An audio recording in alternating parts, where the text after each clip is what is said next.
At the end of our last gathering, I directed you to get at the best way to determine, assign oxidation numbers. An artificial number, which comes as a consequence of relative electronegativities. But an artificial number which we often find useful. Helps us bookkeep electrons, helps us look at an equation for a redox reaction and determine which reactant is the reducer, which reactant is the oxidizer, what product is the oxidation product, what product is the reduction product. Helps us count electrons correctly so we can develop equations for half reactions, which you will see we always pay attention to when we go about the business of trying to develop an equation for a net redox reaction. Because for a redox reaction system, we can always separate, at least in our mind, the oxidation part of the redox system from the reduction part of the redox system. In so doing, we'll get half equation or half reaction for oxidation, a half equation or half reaction for reduction, and then by a process called coupling, which is really simple arithmetic, we put these two half reaction processes together and get the equation for the net redox reaction. In the main, that's what we'll be looking at today. But back to the business of oxidation number determination. For which the best way is to write Lewis structures. So last time we looked at the Lewis structure for nitrate ion and recognized that with the Lewis structure before us, if it's correctly written, you parcel the electrons. That means you go to every bond site and give all the electrons at the bond site to the atom of greater electronegativity. Should, however, you have a bond between like atoms, then what do you do with the electrons at the bond site? Divide them in two. The total number of bonding electrons at a bond site between like atoms is divided by 2. Each atom gets its half. So with that, I suggested you take a look at the Lewis structure for acetic acid and assign the oxidation numbers for the component atoms, as well as do question 21, 22, 2 or whatever it is, histidine, just for fun. How many of you did this? Some. That's good. You can find histidine in any organic text, in many general chemistry texts, in any text on biochemistry, and certainly by Google. An important amino acid. What's fun about histidine with this oxidation number game is that you will see that the carbon atoms, of which there are 1, 2, 3, 4, 5, 6, have a big variation in oxidation numbers. And then we'll ask the question, do these oxidation numbers have any chemical significance? We talked about their relevance in helping us to write equations for reactions, but that's an electron bookkeeping assistance. Well, here's acetic acid. Now,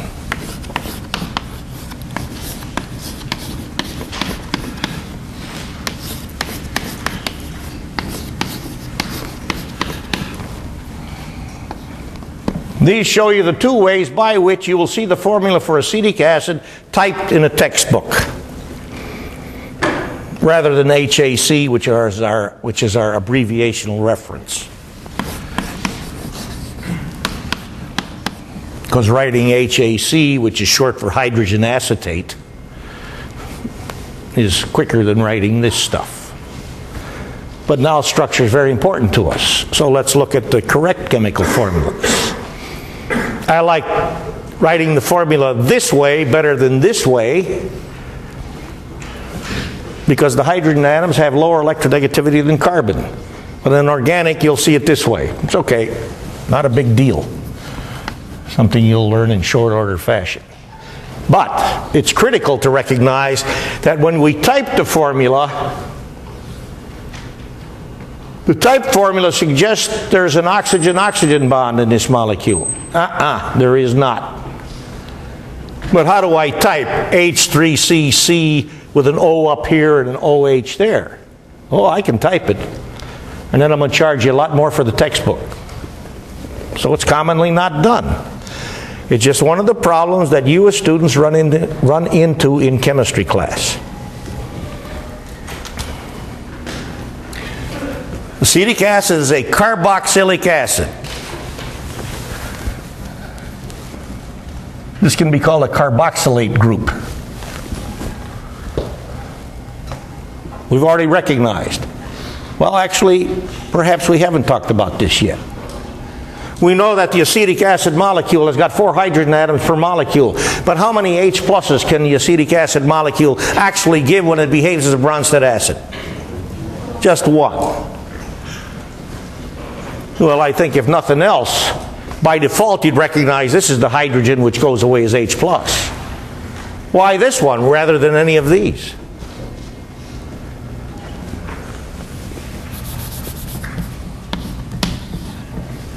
There's the species I generate, the acetate ion, when that H left as H+.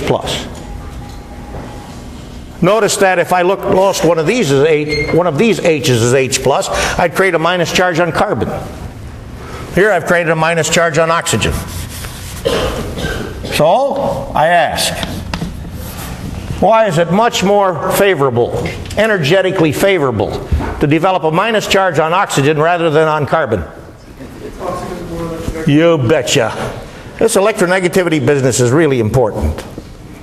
Again, electronegativity is a measure of the ability of an atom in the bound state, an atom which is part of a molecule or an ion,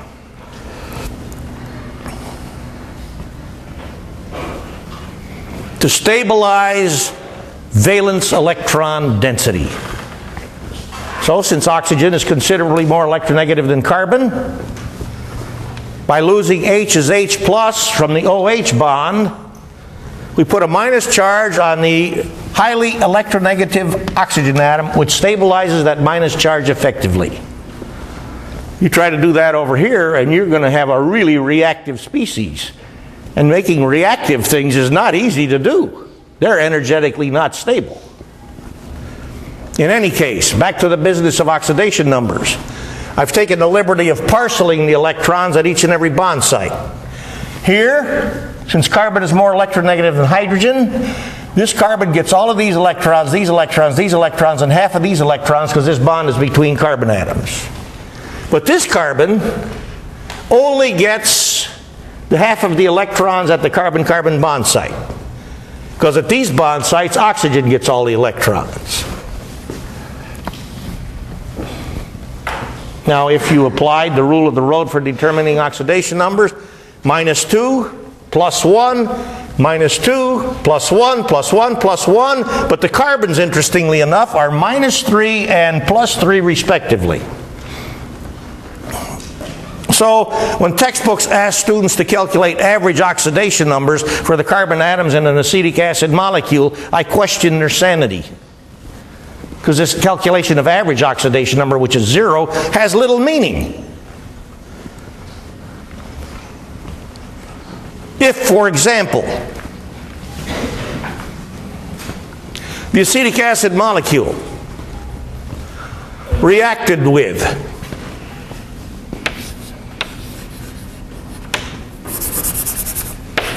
an La, Lewis acid, or an Lb, Lewis base, you'll find out in organic class the Lewis acids are referred to as electrophiles. What's that mean? Electron liking. File. philo, liking. Whereas the Lewis base is a nucleophile. What's that mean?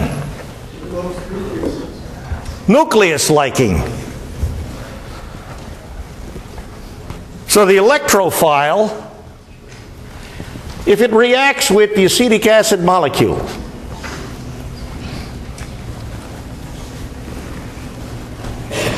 would attack if it attacks either of these carbon atoms. If the electrophile reacts with this and attacks the carbon atom, which carbon atom do you think the electrophile will attack? Here's where oxidation numbers pay a dividend. What do these oxidation number assignments suggest about the relative electron densities of these carbon atoms?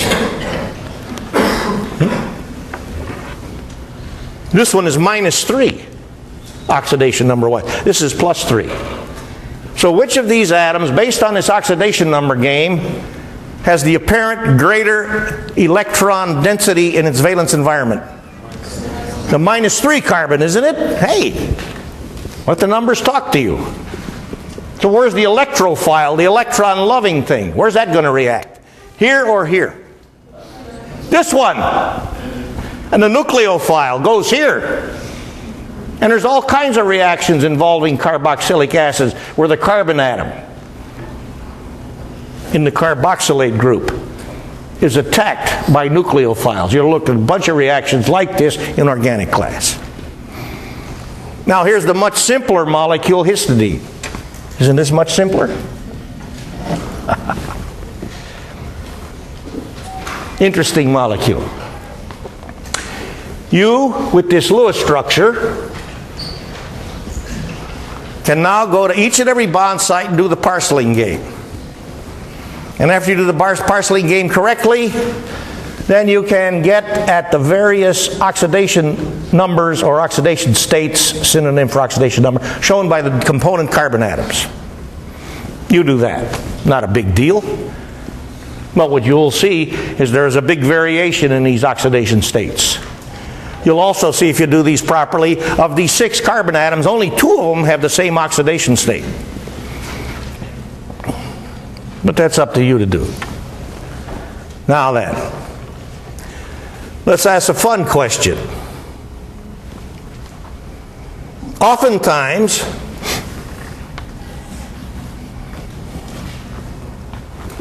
an amino acid is assessed not just for its acid properties, but also for its base properties. Now here's the histidine molecule. I expect you'd get right away, you'd get at the fact right away quickly that if this thing functions as a Bronsted acid, here's the H which is going away as H+, because this is the H which is bound to oxygen. And this is also part of a carboxylate group. Notice that. I could do the same thing over there. Once I deposit this minus charge on oxygen by having H leave as H+, I now have resonance stabilization of this negative charge.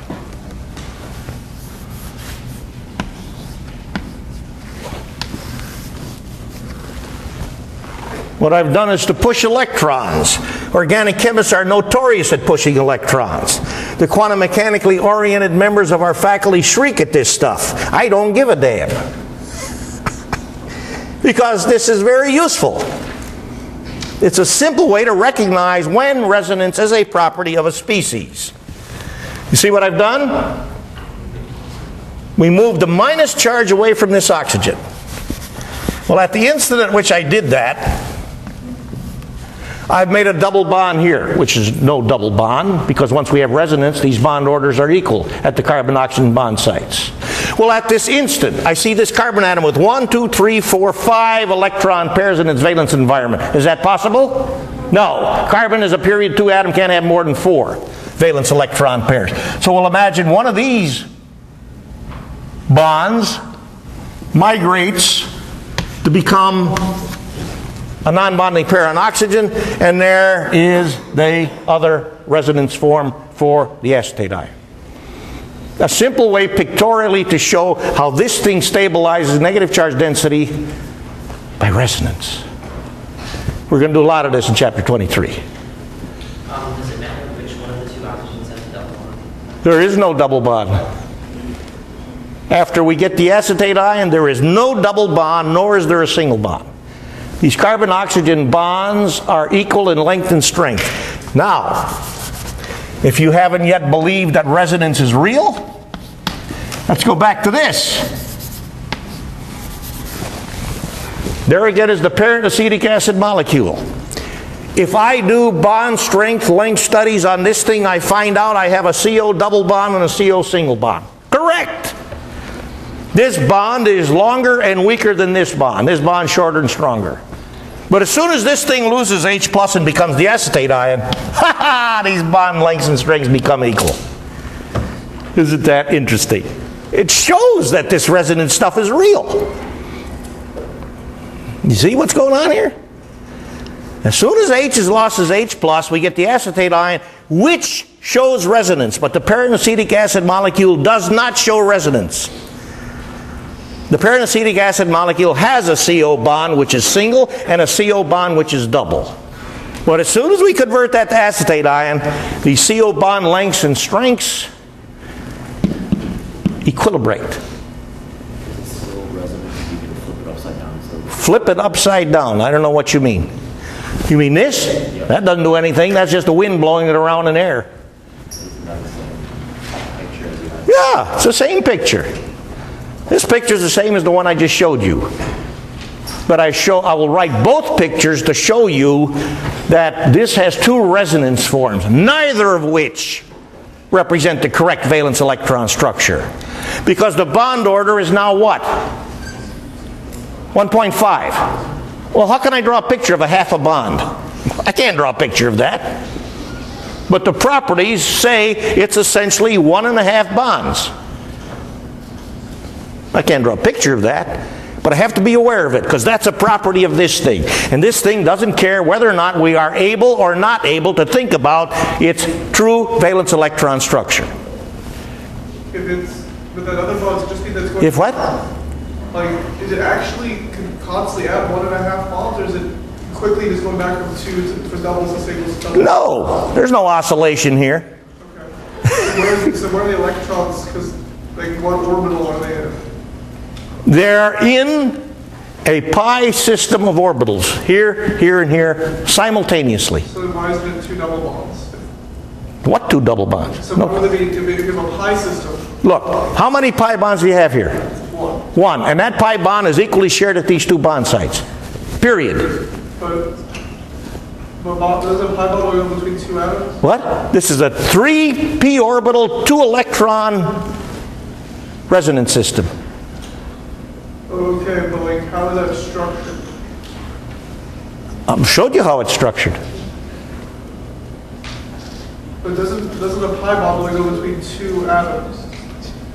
This pi bond is between these 2 atoms and these 2 atoms simultaneously. But I can't draw a picture of that. That's the part you have to imagine. Let's move on. Don't worry, it'll come. Now then, beside this thing being an acid, do you recognize that this thing is also a base? That's a unique property of any amino acid. They're simultaneously Bronsted acids and bases. In fact, they have the ability to react with each other. I mean, a given acetic acid molecule has the ability to react with itself. That's what I meant to say. And when an amino acid molecule reacts with itself, like this transfers H plus to some place here, its most basic site, I have what's called a Zwitter ion. Is that why, like, Biochemicals can talk about like proteins coming together by dehydration synthesis? I didn't hear what you said. Is that why Biochemicals talk about? You're saying a word in there I'm not getting. Biology stuff? Biology stuff. Yeah, this is biology stuff. And is that why proteins come together by dehydration synthesis? Yes. Now then, you recognize the basic sites in this molecule. Is this like a nitrogen atom for ammonia? Is this an sp3 nitrogen? Yes. Does it have non-bonding pair? Yes. And the only difference between this nitrogen atom and ammonia is that I have one NC bond rather than all NH bonds. Okay? So that's a basic nitrogen. In fact, for this molecule, this is the most basic site. If it forms a zwitterine, that H is going to leave as H plus there, is going to land over here. And at the so-called isoelectric point, the zwitterine is most stable. I've asked this of students in past BODIS quizzes, special quizzes. Okay? You can look it up. I forget which term. Now then, look at these two nitrogens. They each have non-bonding pairs, don't they? How does the basicity of this nitrogen compare to the basicity of this nitrogen?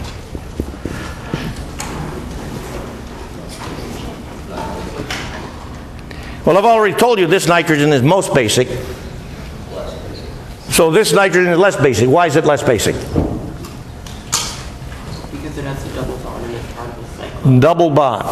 Tell me more. How's this nitrogen hybridized? What is it? sp2. This nitrogen is? Which nitrogen atom has the greater orbital electronegativity? sp2 or sp3? Orbital electronegativity depends upon S character of the hybrid orbital. The greater the S character, the higher the orbital electronegativity. Remember, you did this in 2045. If you're an electron moving, for example, in energy level number 2, and there's a vacancy sign in front of the S orbital, and a vacancy sign in front of all the P orbitals. They're all empty. They're all vacant. You, the electron, in which of these orbitals do you take occupancy? Why? Because in the S orbital, you're more stable. Why are you more stable? Because on a time average basis, you will be to the... Yes. Because in the nucleus lives protons, and those are the components of an atom which stabilize the electrons which it has in its electron configuration. Pluses attract minuses. Isn't that right, Coulomb?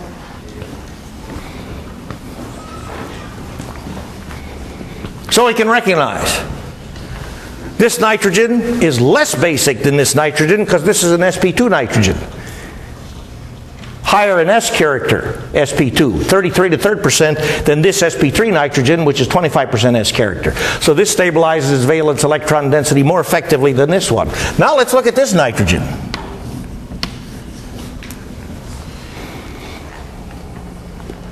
How do you think this nitrogen is hybridized?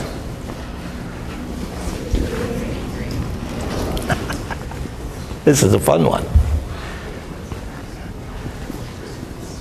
How many vote sp3? Which one? This nitrogen. How many vote sp3? How many vote sp2? Now then, let me tell you about a property of this part of this histidine molecule. An array of carbon-nitrogen bonds in a 1, 2, 3, 4, 5-membered ring. You see that? Okay. This ring is aromatic. That means its carbon-carbon bond and its carbon-nitrogen bonds are stronger than you would expect based on this Lewis picture analysis. So before we talk further about that, I want you to look at this. Huckel rule for aromaticity. And aromaticity does not mean it smells good. Statement. If the number of ring pi electrons equals 4n plus 2, a very simple recipe where n is 0 or any integer, the ring is aromatic. So I direct you to look up aromatic. You'll find out in what it really means, or most fundamentally means, is an array of pi electrons which are particularly stable. Now then, if I state to you that this ring is aromatic, and at a glance you can see the Lewis picture we have on the board shows you 1, 2, 3, 4 pi electrons, doesn't it? Can this ring be aromatic if it has a count of 4 pi electrons?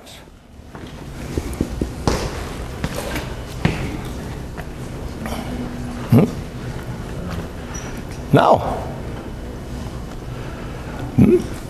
But what if it has 6 pi electrons?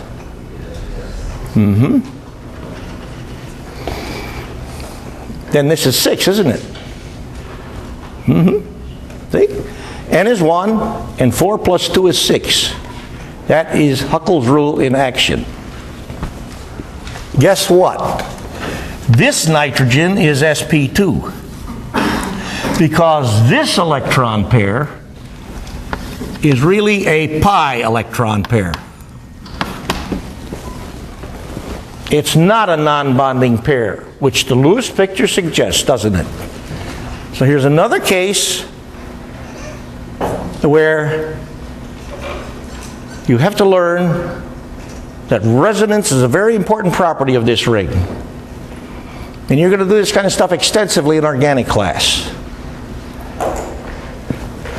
And here's what you use to look for such. If you see an apparent non-bonding pair on a nitrogen atom, or an oxygen atom, or a sulfur atom that's part of a ring, but by imagining that a so-called non-bonding pair is a pi electron pair, and by counting it as such, if you get agreement with Huckel's rule, you got something for which the Lewis picture is lying to you. Because this is truly an sp2 nitrogen. This is a pi electron pair. And one way I can demonstrate this is by writing a bunch of resonance pictures. I'll put this here, and then I'll put this here, and then I'll put this here, and this will give me another resonance form for this ring. You can play with the rest of them. We'll do a lot of this in chapter 23. For now, we're still in the main focused on this oxidation number determination. But I got this on the board, so why not have fun with it? All right, more fundamentals of electrochemistry. Oxidation. O cap in parenth is my simple abbreviational symbol denoting oxidation. It's a half reaction in which atomic oxidation number increase is shown. Example, sodium, like all the 1A metals, the only chemistry they ever show us is to lose 1 electron per atom when they react. So sodium converting to Na plus is being oxidized. Sodium is being oxidized to Na plus. The sodium oxidation state increased from 0 to +1 oxidation. As opposed to reduction, which is a half reaction in which atomic oxidation number decreases. Example, chlorine molecule. You've already recognized the halogen atoms, particularly fluorine, but chlorine, bromine, as well as many of the nonmetal atoms, generally react in electron exchange processes as the electron consumers, because the electronegativities of these nonmetal atoms compare how to electronegativities of metal atoms? Greater, that's right. So the nonmetal atoms in reaction with metal atoms are almost always electron getters. Chlorine, the molecule, collects 2 electrons per molecule to become 2 chloride ions. So the oxidation state of chlorine has been lowered from 0 to -1. Now then, how do we get the net redox reaction? By a process known as coupling.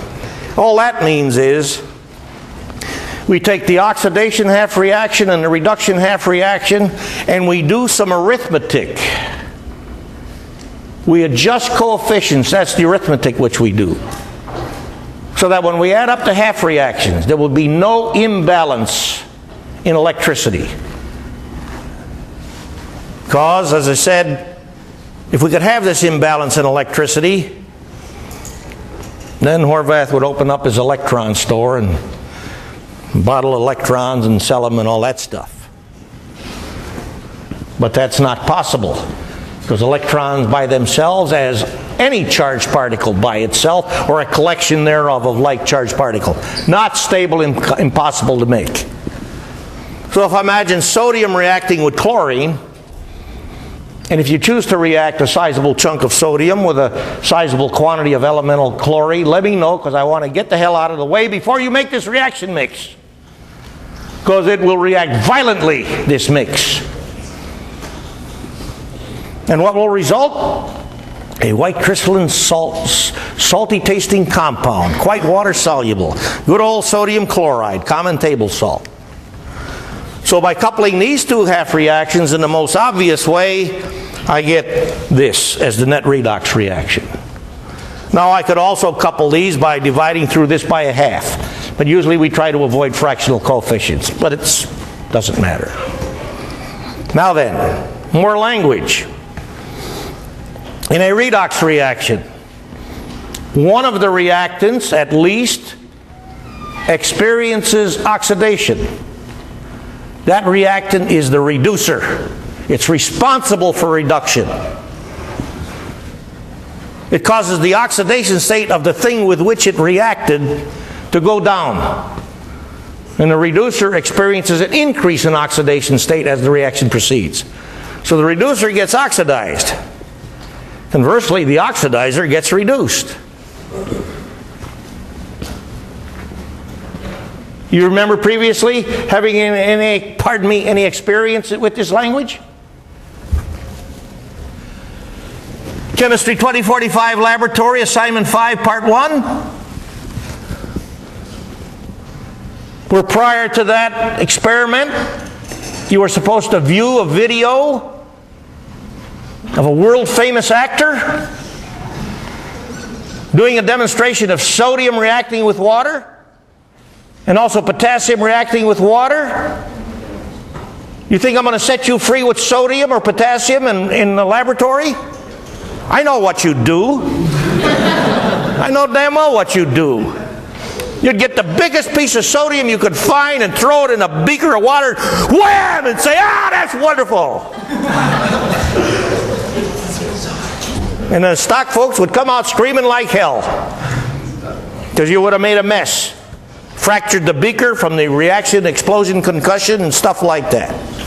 Well, we're not going to let you get away with that stuff. So you have to watch the actor do it on video. And then we'll let you deal with more peaceful redox reactions on your own. See? We know what's going on. Now then, reducer gets oxidized. Oxidizer gets reduced. And in this reaction, there's only one product for this reaction, sodium chloride. So this is both the oxidation product as well as the reduction product. Now if you were to say sodium ion is the oxidation product and chloride ion is the reduction product, fine. How about this? This reaction redox?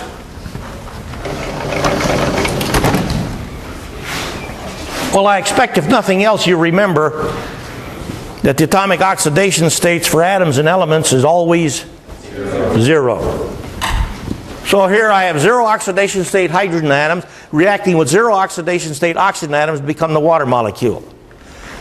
So if we didn't know which reactant was the reducer or which reactant was the oxidizer, all we would need to do is to write a Lewis picture for the water molecule, parcel the electrons, see that the oxygen atom is -2 in the water molecule, oxidation number-wise, and the hydrogen atoms are each +1. So which of these reactants experienced an increase in oxidation state as it reacted? This stuff. So this is the reducer. And this is the oxidizer. And this is, of course, the oxidation product as well as the reduction product. Now, if for the water molecule you said the oxidation product are the hydrogen atoms in the water molecule, I wouldn't like that. Because you made a water molecule. Over here, you made sodium ions and chloride ions. So saying the sodium ions are the oxidation product, chloride ions are the reduction product, that's fine. But you didn't make H plus species in this reaction, nor did you make O2 minus species in this reaction. These oxidation numbers are strictly artificial. Now then, one remaining consideration for today. Laying foundation for getting on with understanding further this coupling process and learning about using the information that's in this table number 2 that you see in chapter 22 in the notes. Take a look at it.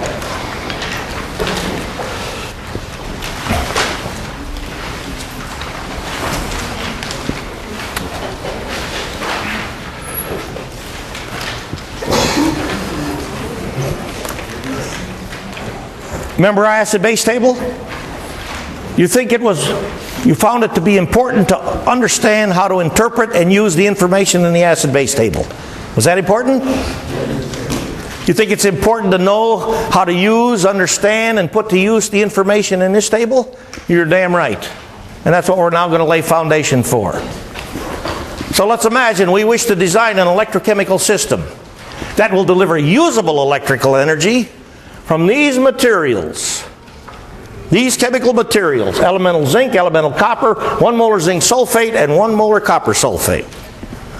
Now then, if we knew nothing about the difference between zinc and copper as reducers, or the difference between hydrated zinc ion, which is a component of this solution, and hydrated copper ion, which is a component of this solution, if we knew nothing about the difference between these hydrated metal ions as oxidizers, does it seem reasonable to you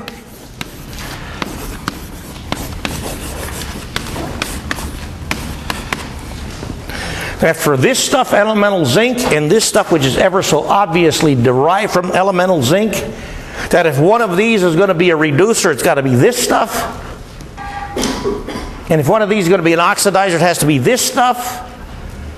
Did you not learn in 2045, for example, as part of the nomenclature game or whatever, that the highest positive oxidation state that zinc shows in its chemistry is?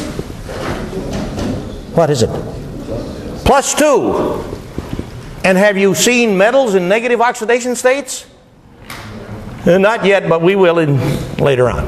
Not now, okay? So, the only possible behavior, as far as we know, this can exhibit is to behave as a reducer, and the only possible behavior this can exhibit is an oxidizer. Same for copper and hydrated copper ion. Well, let's say I don't know. So what do I do to find out? You remember what you did in assignment 5, part 1 in the laboratory? You take a strip of zinc metal and put it in a solution of copper ion, a solution containing copper ion. And simultaneously you put a copper strip in a solution of zinc ion. Because if zinc is a stronger reducer than copper,